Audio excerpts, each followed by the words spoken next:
Well, good evening, ladies and gentlemen, and welcome to Magdalen's latest event. Now, that's what I call lockdown, a celebration of music during the pandemic. There has to be something to celebrate about the pandemic. We have lined up for you a superb panel who bring expertise of different aspects of the music world. Let me begin by introducing them. First of all, we have Katie Derham, who came up to Cambridge as one of our first women students in 1988, read economics, suffered under the aegis of a particularly oppressive tutor, who is also a member of this panel, and since then has gone on to be a leading correspondent on BBC Radio 3, the public face of the proms, and to show that classical music alone isn't her whole world, to reach the final of Strictly Come Dancing. Katie, also an honorary fellow, I should say, of Magdalen College, and one I'm very much looking forward to admitting once the pandemic restrictions are lifted in their entirety. Welcome. Charles Kaye came up to Magdalen in 1969. He read music and therefore has a particular expertise, not least because he was president of the Cambridge University Music Society while he was here. After graduating, he went on to work with Daniel Barenboim, Sir George Solti, and Benjamin Britten. And in 1995, he put together for George Solti the United Nations World Orchestra for Peace to celebrate the 50th anniversary of the foundation of the United Nations. Celebrating it, I may say, in a much more useful way than I did, which was to write an article about legal issues in the UN during the first 50 years, an article which I'm sure nobody has ever read.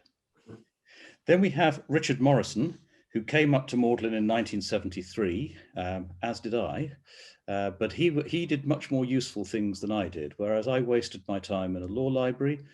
He read music, and after graduating, went on to become the Times music critic, and also a regular columnist in BBC Music, where his column has recently won a major award.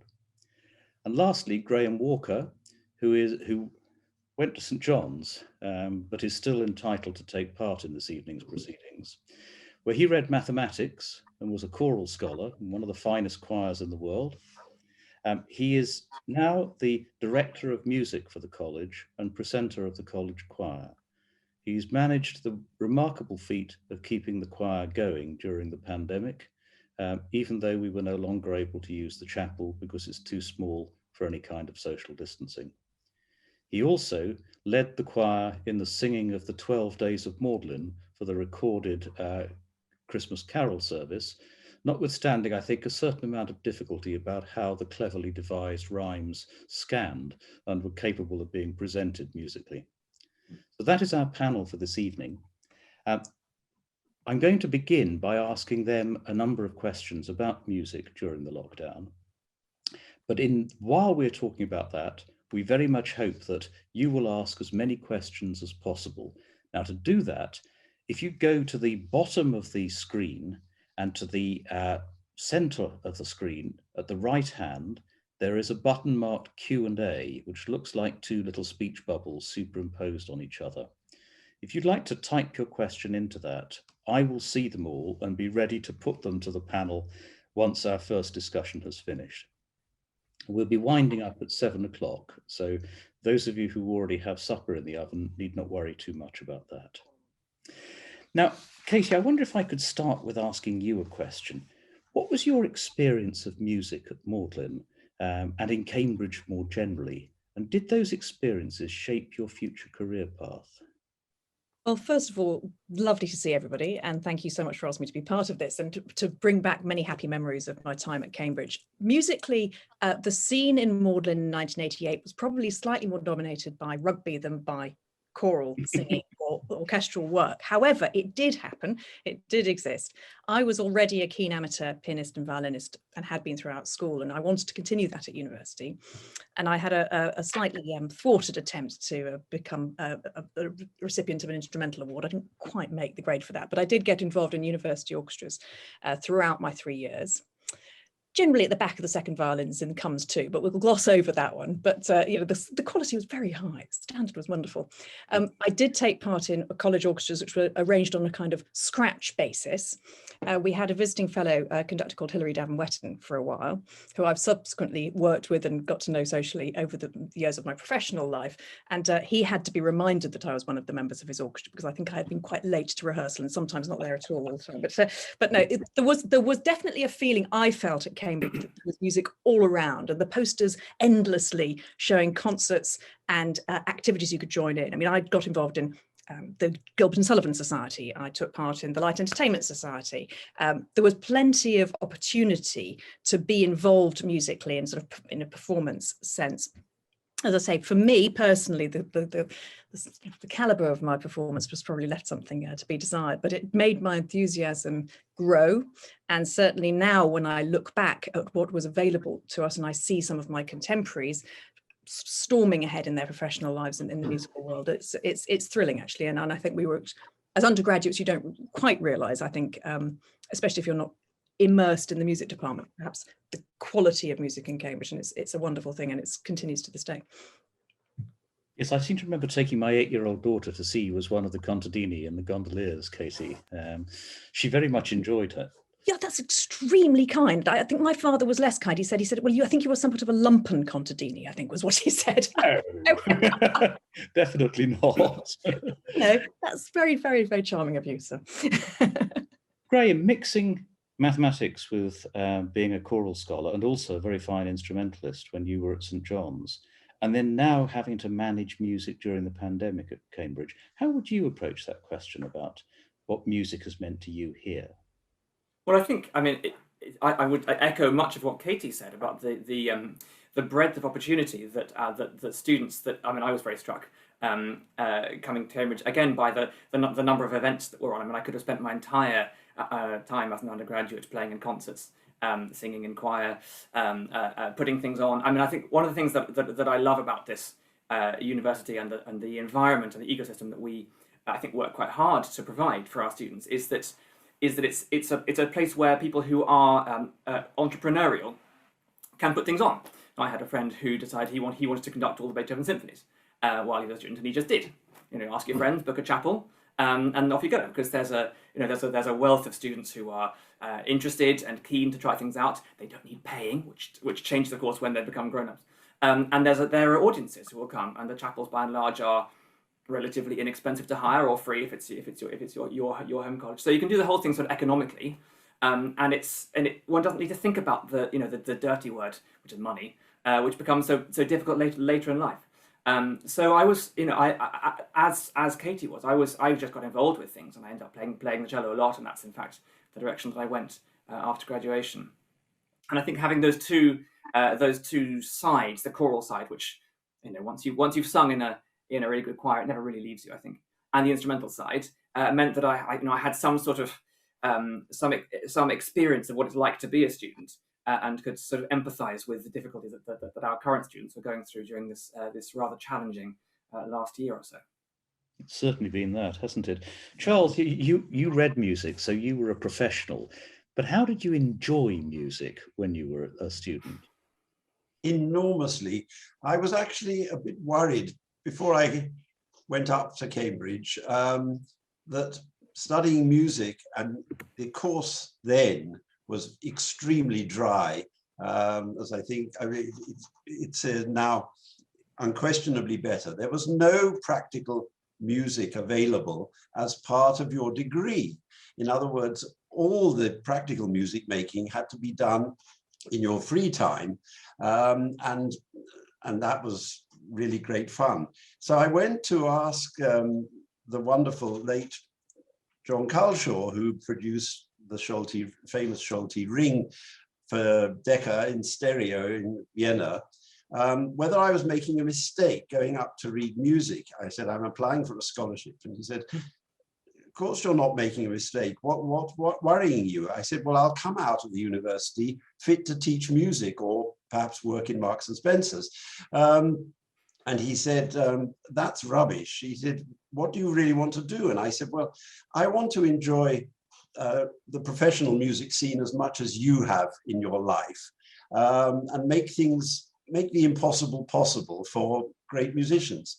And he said, well, you couldn't have anywhere better than Cambridge. He said, are you aware how many orchestras there are there, how many choirs, just how lively and at what fantastic standard the level of music making is? He said, get involved with that. He said, it doesn't matter what you're studying. You know, studying is not what you study there is not important. It's how your life develops. And he was absolutely right. After I had the 3 most wonderful years, and I just, you know, buried myself in practical music making and the people who made it in Cambridge, and running Comes and the chamber orchestra, and taking the chamber orchestra for the first time out of Cambridge in their 90 years of history. We went and gave a concert in Oxford quite deliberately to show those people there what really good music making was about. And I gained wonderful, wonderful experience from all that was going on. So 3 very, very happy years, and it stood me in great stead for my future life. Well, I'm delighted to hear that. I must say, having gone out for almost the first time in weeks, I was walking along past the Trinity Porter's Lodge, and as you know, there's the disused churchyard there.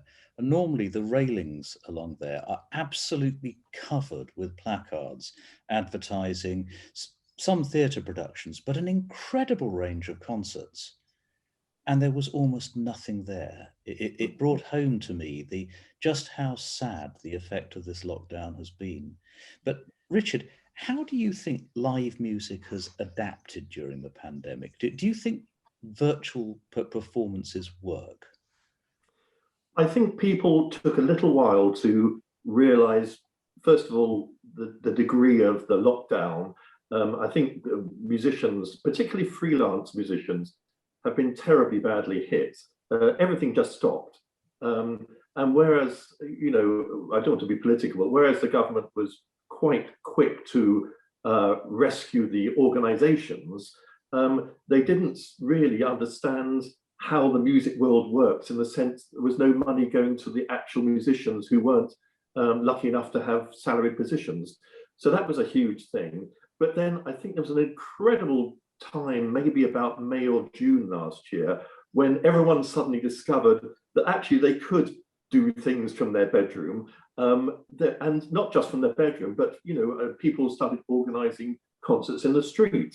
Very, very good opera singers, you know, you could hear them, you know, down in Walthamstow for nothing. So all that went on. I think where Zoom and all that stuff hasn't worked really is for the poor old amateur choirs and orchestras who have been prevented from rehearsing that, you know, in the flesh, but have also, you know, Zoom is no good for synchronicity, if that's a word. So, you know, you can't really rehearse properly over Zoom in that sense. You can take instructions and, you know, someone can laboriously put together something afterwards. But, you know, we've all discovered the limitations, let's put it that way. And I think most people you talk to now can't wait, you know, to get back to live performances again.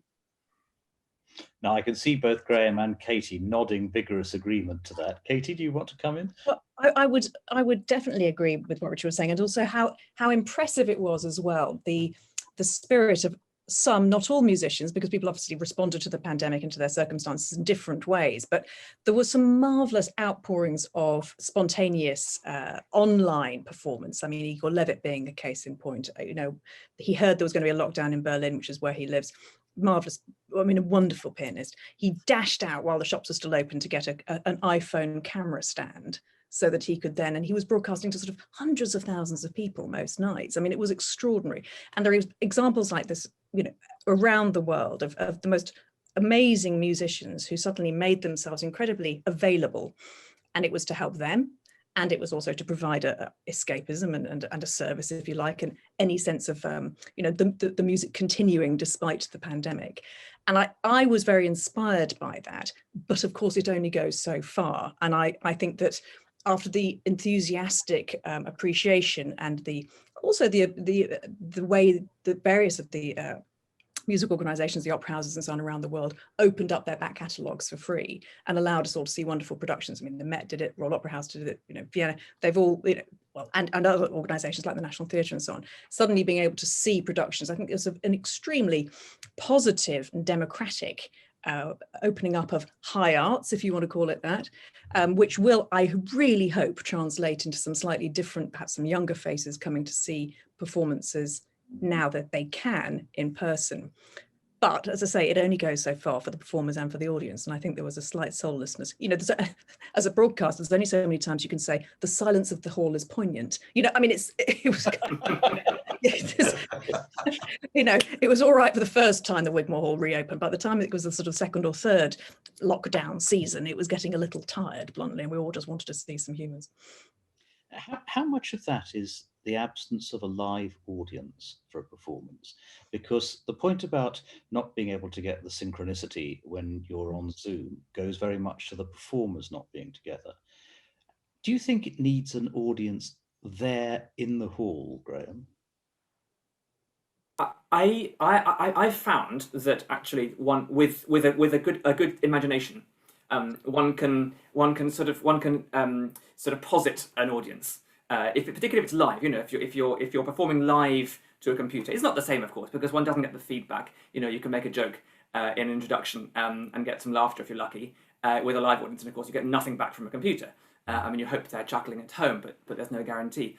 But I think just to go back to what Richard was saying, the being in the physical space together is a thing which we performers, instrumentalists, singers, choirs, both professional and amateur, and I also run an amateur choir, and it's that sense of coherence that one gets in a group together, with or without an audience. I mean, we would just love to be able to get together and rehearse, just to sing for the pleasure of singing and seeing each other, and it's been so wonderful that we've been able to do that, of course, in college. But in the wider world, that hasn't been possible because of the vagaries of the legislation and guidance and the interaction between the two, which is not been trivial, shall we say? I think I know, Richard. I think going back to what you said about the importance of an audience, I think there is very much a two-way thing in a concert or an opera where the performers are feeding in some strange way off the audience, and it's not just that they can see the reactions or they can hear the laughter or the applause. It's something more indefinable than that in a way, and I think that's a big thing to suddenly lose. Somewhere like London, you've got these wonderful orchestras who exist on the seat of their pants, if you like, because there's never quite enough rehearsal. That's what actually something very similar to Cambridge. But they do feed off that adrenaline of going out on the stage and knowing they've got to put a show on in front of an audience, and that's been a terrible thing to lose, I think. And people can't wait to get back to that. And conductors as well have said to me the last year, "Oh, it's fine. We are managing to get orchestras together in a very distanced way and do these things which are then put out on the internet." But actually, it's not the same. The atmosphere is so different from a packed, festival hall with some great figure there entertaining 3,000 people. That's you can't replace that. No, I know what you mean also by the seat of your pants remark. When I was a judge, I made the mistake of saying to a legal assistant who was with me for a year that, remember, if you leave something till the last minute, it will only take a minute. She chose to repeat that and to attribute the remark in her farewell speech to the court, which I could have done without. But Charles, you've had the experience of pretty well all sorts of performance. Do you find the lack of a live audience a handicap? Yes, of course. We have not, the World Orchestra for Peace, which is made up of individual great players from 70 different orchestras in over 40 countries each time we meet. We couldn't possibly get together and give a non-live concert, as many other orchestras, established orchestras, have done. But all my life, the thing that has driven me and the passion about this job that I do is actually not being necessarily in the audience when my organization is performing, but being backstage and looking out at the audience and seeing 3,000 people, or 7,000 in the Albert Hall, having the time of their lives, and knowing that it's because of something that I did in terms of making this event happen. And as all my fellow panelists have said, it's the most essential part of an artist's makeup is actually having an audience to perform to. Because they feel this, as Richard said, you know, it's not just the applause, it's something which is indefinable, but you can feel it. And that's what's wonderful at our concerts. I'm sure Katie remembers the palpable feeling of, not like normal orchestras, you look at the players and they're listening to each other and their bodies are moving in a way, because they have to do, they only have 3 days to gel together and be as good as a great orchestra. But the audience can feel that. It's not just what you see, it comes across in the passion of their music making, and they bring across the message, we're here to make great music for peace and because we love each other and because we want to show that we can communicate together. And you can see that. And of course you can't see it if you're just looking at a screen. Now, one of the questions I'd quite like to put to you all is, do you think there has been a divide in the way the pandemic has affected what we might call, I don't like the term elite music, but the music of the well-established orchestras, the well-established professional performers, and the grassroots, the amateur choirs, the university societies and so on? Do you think there's been a big difference between the two? Graham, you're well placed to answer that.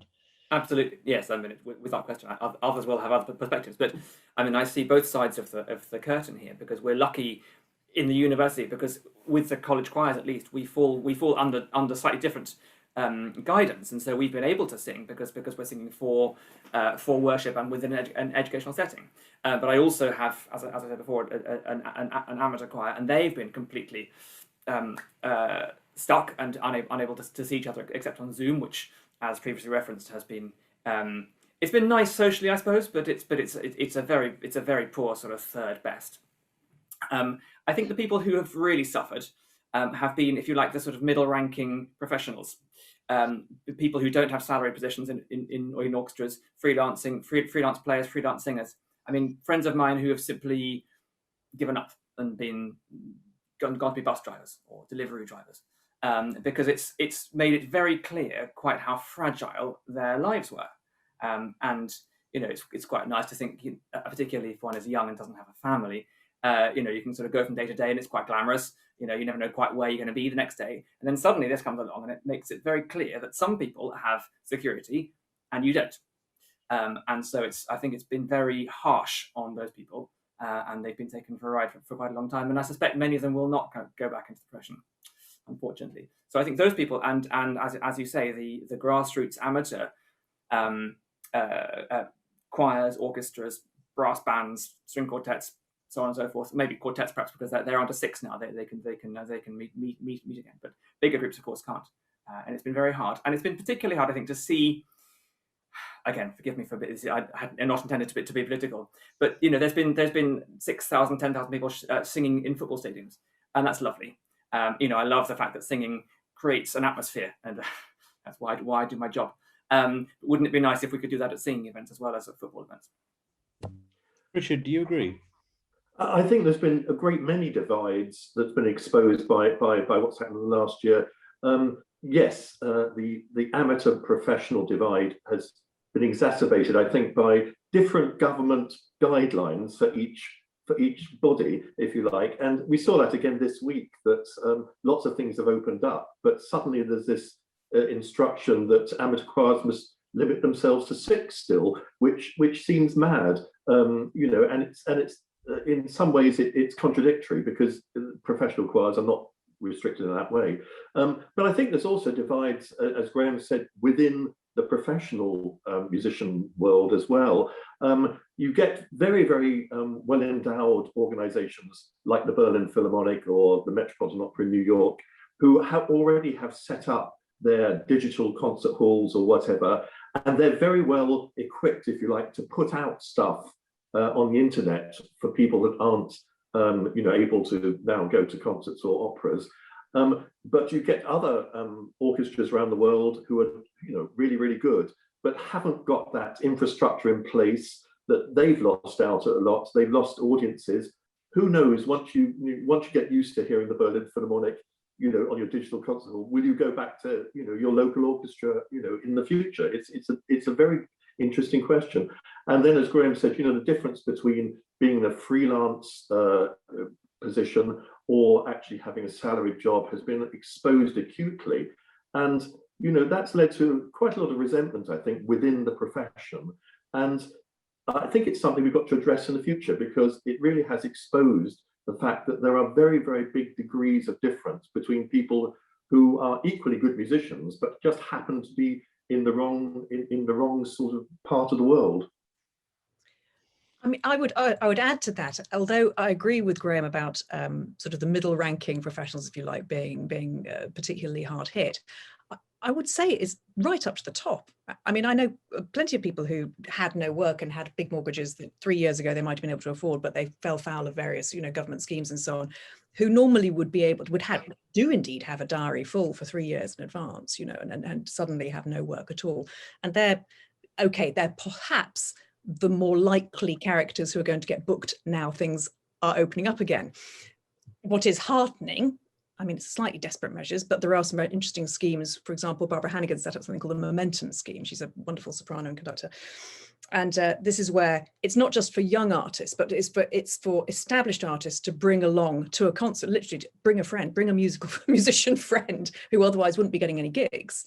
So we had, Roderick Williams, for example, the baritone, had a couple of up and coming in their late 20s, highly successful, but suddenly with zero work as of last year and not household names. And he's invited them to take part in his recital at the Brighton Festival this week, in fact. That sort of thing is great, but, it does slightly show how desperate it is out there. Graham, as you're saying, it might be glamorous to be living day to day when you're that age, but you do still have to pay some rent. And there's been zero cash coming in for these people. It was a slightly heartbreaking website I was sent, a link to musicians who can offer other services. Actually, that sounds worse than it is, but it was, where you could click, find your local musician who was offering Alexander technique or DIY or, doing gardening. I mean, it really was support a local musician, and you think, crikey. Baritone, that's the future. And on top of all this, of course, we've also got the B word, that Brexit has not been kind to the musical world in Britain, whatever else you think of its advantages or not. The sudden people being unable to work in Europe at the same time as having to cope with COVID and everything else has been absolutely devastating. Mm. Well, now, before we turn to the questions which have been coming in thick and fast from our audience, I've just got 2 questions I'd like to put to each of the 4 of you for a very short answer. A personal question and a wider question. Go for the wider question first. Are you optimistic or pessimistic about the future of music in this country after the lockdowns come to an end? Charles, can I start with you? I am totally optimistic, because I think everyone will be driven by what they have missed and what we've just been discussing.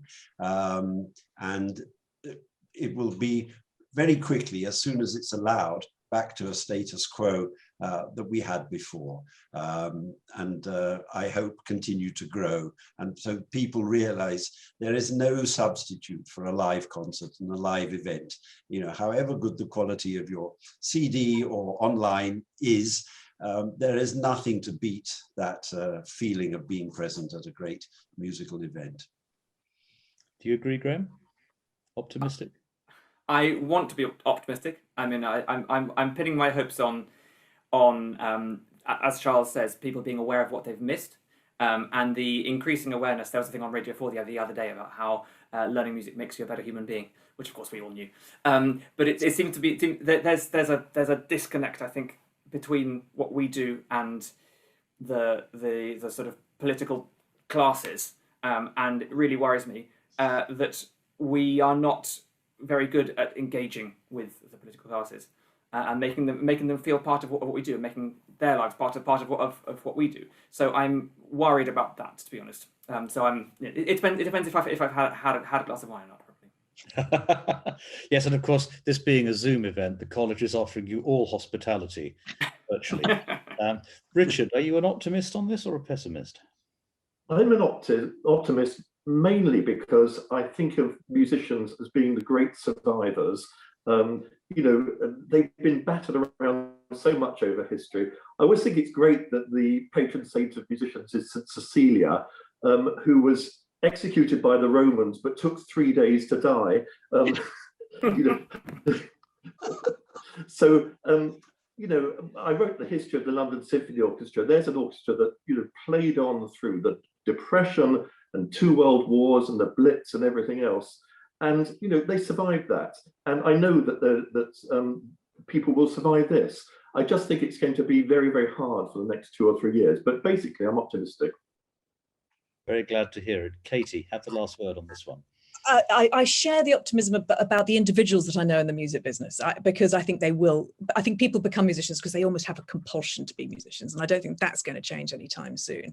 And I think that they will make it work. And I think there are elements of the changed circumstances that we've learned about in the last 15 months that give us cause for optimism, because I do actually think more people have been exposed to wonderful music. And I think that we've got better at streaming things, we've got better at filming things.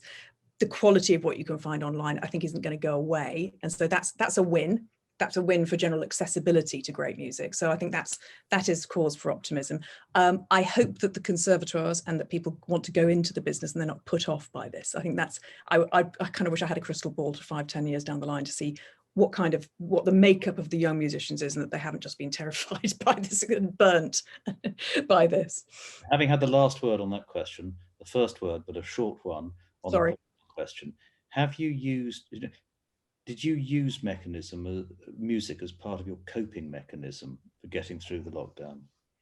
Yes, and many times yes, without question. And I know all my friends and family did the same. Listener figures to Radio 3 went up. I was very grateful that I still had a job to do, actually, which I could do remotely. And yes, again, I say yes. I honestly, and speaking as an ex-newsreader, I don't know quite whether or not I should say this, but I didn't want to listen to the news at all, and I was very grateful I could listen to music instead. Number of people who switched from BBC 4 to BBC Radio 3 is quite striking. Yes, and I welcomed them with open arms. Charles, what about you? Did you find music was a consolation to you? Absolutely, but I used the time, and not to wallow in, nothing's happening for my orchestra. Actually, think positively and see whether we could save anything of the concerts in our 25th anniversary year, which coincided with this last dreadful year.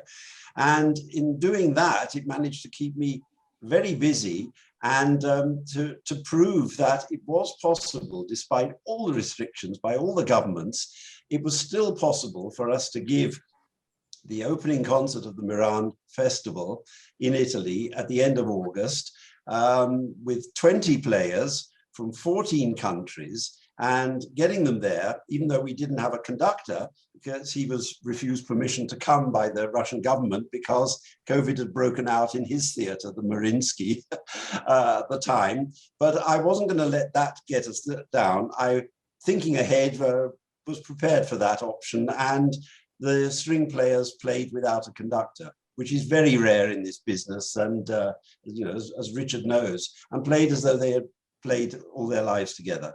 So I just used my optimism and to deal with the postponement of our next big event, which hopefully will be at the United Nations in the course of the next season. I very much hope so. Graham, music a consolation to you? Yes. After a while, I found when we were first locked down that I'd been running around like doing 17 different jobs for about the last 15 years, and actually had to have a month or so without any stress. without thinking about music at all was rather nice. So after that, then, well, as one sort of began to sort of find my feet again, then absolutely, and I was one who changed from listening to Radio 4 in the morning to Radio 3, much to the delight of my children, as you can imagine. So yes, absolutely. Richard, have the last word on this. Well, like other people have said, the first month or two, you're completely stunned, and it didn't help that I was reading articles and perhaps even writing them about how people should use the lockdown to do something they'd never done before in their lives, like write a novel, or people saying, oh well, Shakespeare wrote Hamlet during a plague, and that put the pressure on a bit. But then I did actually start to write some music, which I haven't done, I must say, since the days in Magdalen. So I rediscovered that part of myself. I quickly burnt it off while I played it. But I know what you mean about, we all thought at the beginning of the lockdown, oh, this is going to be a great opportunity to do X. The general assumption now seems to be that in a year's time, you'll be able to pick up more CD and book sets of teach yourself whatever language we're talking about, or teach yourself to play an instrument. They'll be going for next to nothing in every car boot sale in Britain. Let me turn to the questions we've had from our audience. I can't, I'm afraid, organise them in any particular sequence, but there are two here from Jonathan Hellier-Jones. Is there a particular concert or opera that you were not able to attend during the lockdown? And if there is another lockdown, do you have any ideas for how to use music to help you weather the storm more successfully? Katie? Well, I felt very lucky that because of the work I do, I did actually have access to the small amount of live performance that was around. And I did find myself hosting some really quite lovely concerts at the Opera House and down in Poole, actually, for the Bournemouth Symphony Orchestra, and also, of course, what there was of the Proms last year. Did I miss? I missed opera, actually. I very much missed. I often work down at Glyndebourne, and they did actually manage to put on quite a season last year, despite everything. But I just missed that full, the fully immersive experience, the sensory overload. But no, I mean, I was lucky. I did see some live performance, but was it the same as it had been the year before? No, of course it wasn't. But I felt it, like much of last year, you were grateful for anything you could get. Richard, do you think there's any way we can do it better if there's another lockdown? Oh God, let's hope there is a possibility.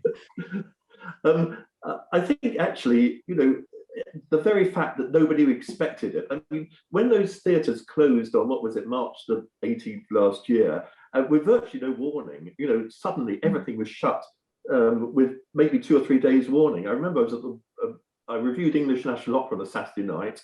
I went to the Wigmore Hall on the Monday night, and I came home and someone said, well, that's the last concert you'll go for a while. And I said, what, you mean like a week or something? And they said, it's a bit longer than that. So I do feel that we have learned how to adapt. And music is very much a production line at the professional level. And, things happen 3 or 4 years of planning after it.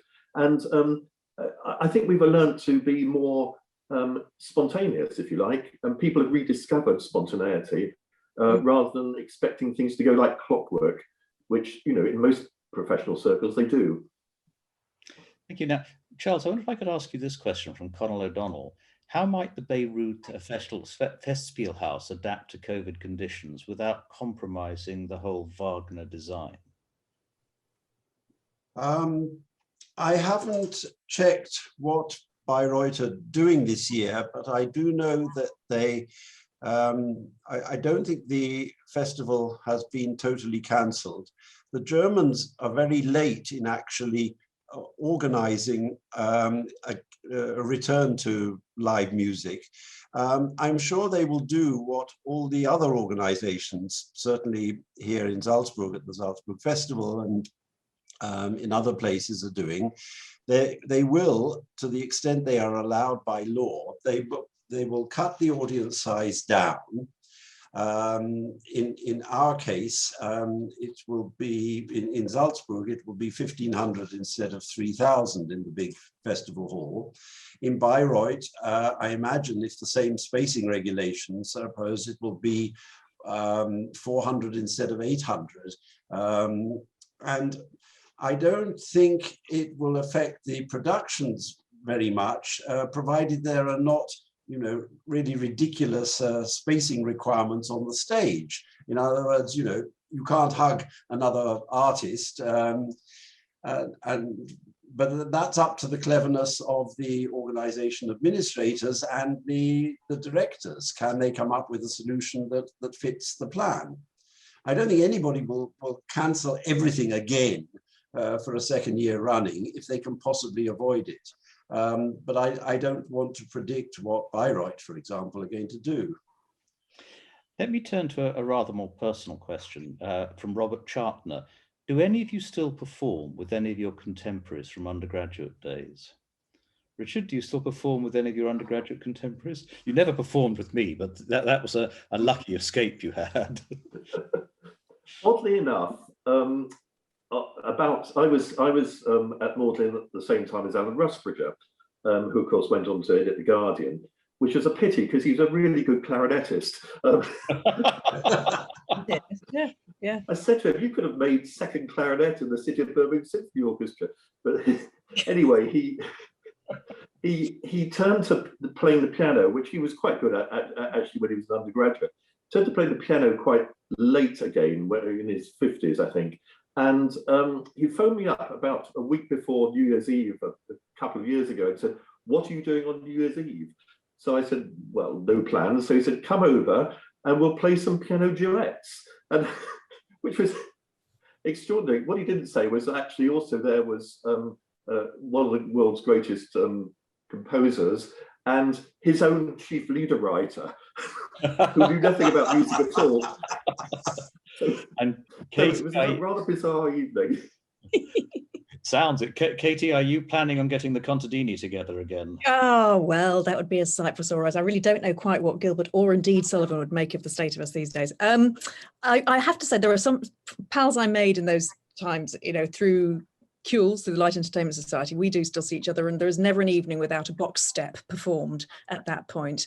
But musically, no. I mean, if I'd have known some of the people who I now realise were contemporaries at Cambridge, if I'd have known them then I'd have been making my way to their sort of drafty hall gigs in chapels and so on. But no, as I say, my playing days were never particularly grand, and so they're not really to be repeated now. Although I think one of the events which one of Alan Rusbridger's events, he organises a sort of a celebrity piano-a-thon with somebody called Lucy Parham, and I have been roped into those over the years, and so I sort of have generally taken the view in life to never say no to a personal challenge, just to get the adrenaline going. So yes, I suppose I have played with Alan, who knew that we were fellow alums, but there we are. Graham, can I take you to a more serious question in the sense, what will the quantum of the attrition amongst professional, amateur and university music making be?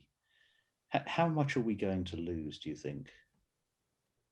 My hunch in the university is that once we're back up and running, that we will get back to a situation where we have what we had before.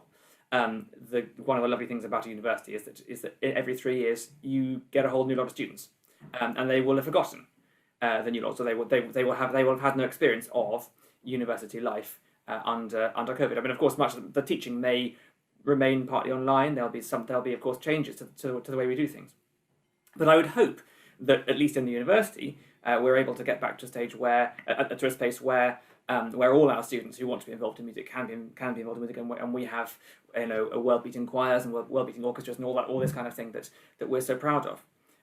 More widely, goodness, that's a tricky ask.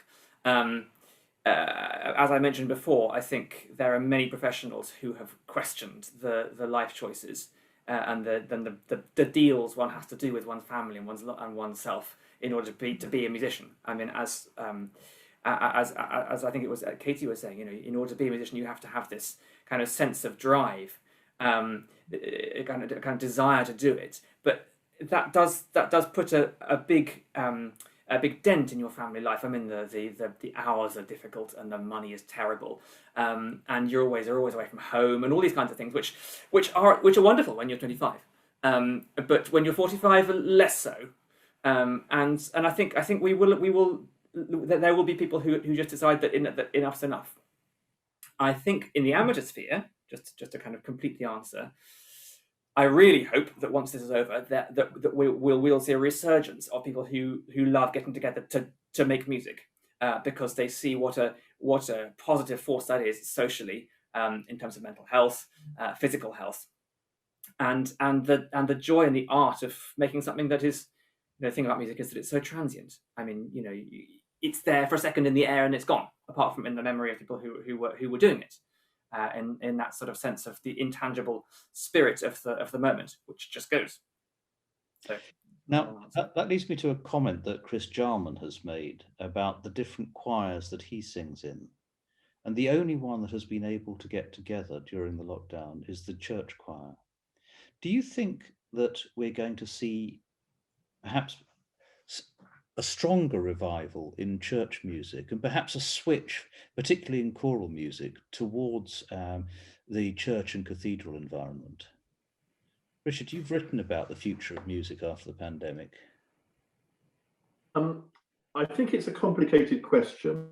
I think you have to factor into it what the leadership of churches want, and do they want choral music? I know an awful lot of priests who would prefer to have the rock band than the traditional church choir, and I think the last year or so, when church choirs have been largely absent, or services have been largely absent from churches, it will be difficult to re-establish those things that perhaps happened before, like a sung mass every Sunday, or an even song, or whatever. I think in some places it'll immediately come back, as Graham says.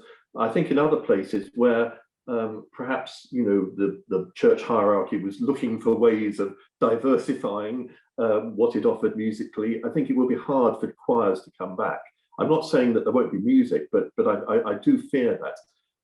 I think the other side of it is cathedrals, which have suffered hugely during this pandemic from falls in their revenue, chiefly from tourism. And when you read something like what the news piece the other day about St Paul's Cathedral going bust, or possibly, first of all, you don't believe it, but secondly, there's real questions there about whether those very used to be very well endowed choral foundations at St Paul's and Westminster Abbey and all those other places around the country can keep going at the level they have been, or whether that the cuts were made and you'll be back to the days of Samuel Sebastian Wesley, when Hereford Cathedral had one bass on Easter Day or whatever it was. So I do fear for that as well. That's very interesting. I was very struck by the news reports about Lichfield Cathedral, I think it was, having its choir singing while the main part of the church, of the cathedral, was being used as a vaccination centre. I wonder whether that isn't part of the way forward, that we'll begin to see music as part, and indeed for that matter, the church as part of a wider social interaction once again. My brother told me that Salisbury Cathedral, where he lives, being used as a vaccinator, and they were all delighted. The organist played regularly at those sessions too. I may have got my cathedrals muddled up. It might have been Salisbury rather than Lichfield, or indeed it could well have been both. Now, a rather difficult question, which I'm going to fire at you, Charles. Peter O'Sullivan makes this point. I wonder what your experience and passion for music and your perspective on music in the pandemic would say to a random sample of 350 young people aged 12 to 19 who responded recently to some research. 76% said they loved music and thought it was important. 1% were interested in classical music, 6% into a music pathway, grades 1 to 8, and then 57% in rap and its various subgenres, 36% in rock and pop and its subgenre. And he adds, what does it say for Magdalen and Cambridge's outreach strategy? What do you think? What I would say to all of those people is, don't give up your passion for music. Don't let a little thing like a pandemic get in the way. Stick to your guns, continue to be determined, and you will continue to enjoy your music. I think one should enforce the positive side of going forward, particularly amongst young people. And Schulte used to say to young people, you only need 4 things to actually really get on in this business. You need to have talent, which you're born with. You can't invent it. You need to be industrious and work hard. You need to be determined. In other words, after 99 auditions have said no to you, you need to be prepared to go to the 100th, because that may be the very one. And you should never, ever give up. And the 4th thing is that everybody needs a little bit of good luck in life. And you just have to be aware of when that moment of good luck comes. So I would, it doesn't matter what music you make, whether it's pop, rock, classical, or whatever, just keep your chin up, be determined to get there, and get back to music as soon as you can. Now, a question for Graham, if I may. The two people have raised this about some of the innovations that we've had during the lockdown that might actually augur well for the future. Charles Hope makes the point that the Classic Society, of which he is the convener, managed to create a virtual Edinburgh International Harp Festival and had an audience that was worldwide. And Jennifer Wiseman comments that I found virtual choirs that involve voices sometimes from around the world to be quite inspirational. Do you see that as one of the benefits that's coming out of what we've been through? I think there are aspects there which can be very helpful. The knowledge now that we can broadcast well and relatively cheaply all around the world. Relatively, of course, it's still got you still need to have some good microphones and some nice cameras, but you don't need the full might of the BBC behind you. And so I have a vision of an economic model where one has a live audience and one is broadcasting. I have a strong interest in Latin American music, and we have a very wide listenership in Latin America, and obviously they can't come to our concerts in the UK. So I'm hoping that we can. I can't see any reason why one wouldn't be able to have a sort of symbiosis between those two ways of interacting with an audience. I mean, of course, you have to have some interesting discussions about value, where your price point is and what how much is it really worth for you to sit in front of a computer screen as opposed to going there in person.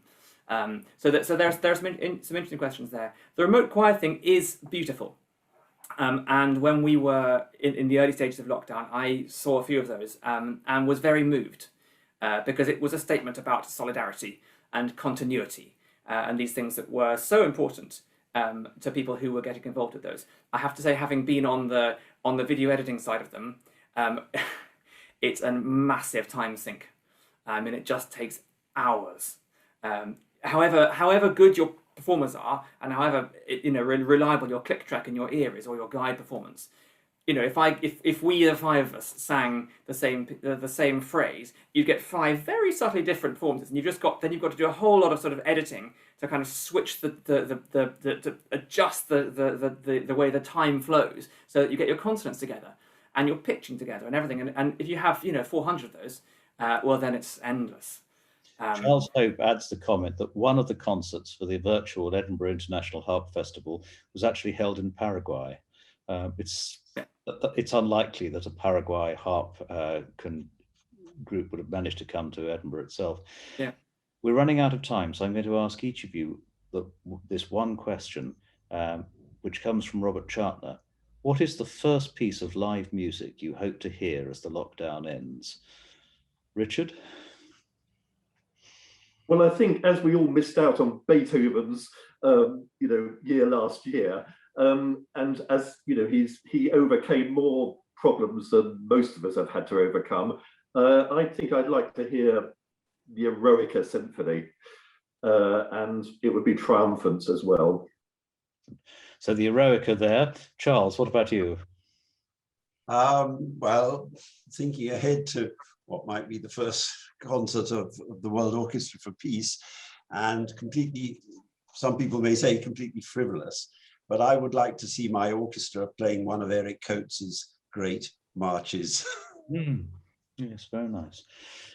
Katie, the first piece you want to go and listen to. Without wishing to be too mawkish, when I was dwelling on the concerts I'd missed last year, amongst them, I have to say, my kids' school concerts. I think that's the thing I really missed. I've got musical kids and I love the music department at the school they go to. They do a great job. And I think that to see my kids, but also their mates singing and playing together, that's what I'm really, really looking forward to. But if you have to twist my arm and tell me I've got to go to the LSO, then I'd like to hear Sibelius 5, just for that last final, the swans taking off over the lake, because then you know everything's going to be okay. Thanks very much. And what about you, Graham? Well, I'm in fact looking forward to the first thing that I shall go to as an audience member in really quite a long time is taking my eldest daughters to the opera for the first time, and I plan to take them to see La Bohème at the next season.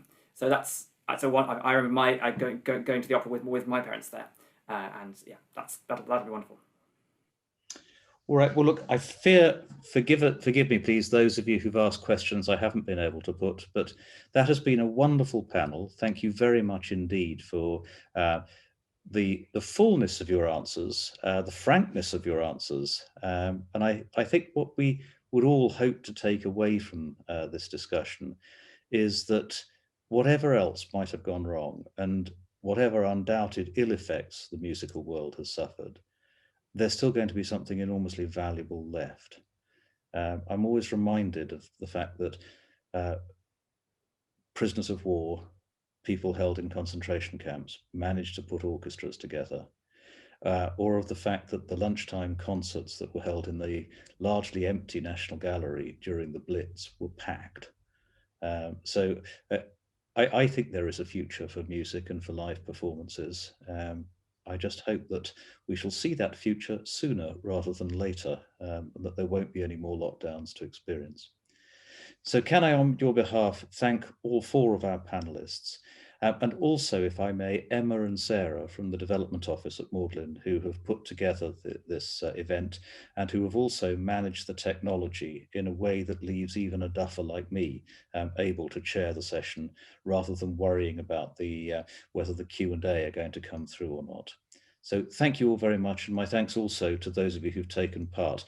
I can't list you by name, but my eye has gone quickly down the list of participants, and I see a lot of people, some of them my own contemporaries and some of them my old students. It's very good to have you with us, even if I cannot see you once again. So thank you all very much and good evening. Thank you.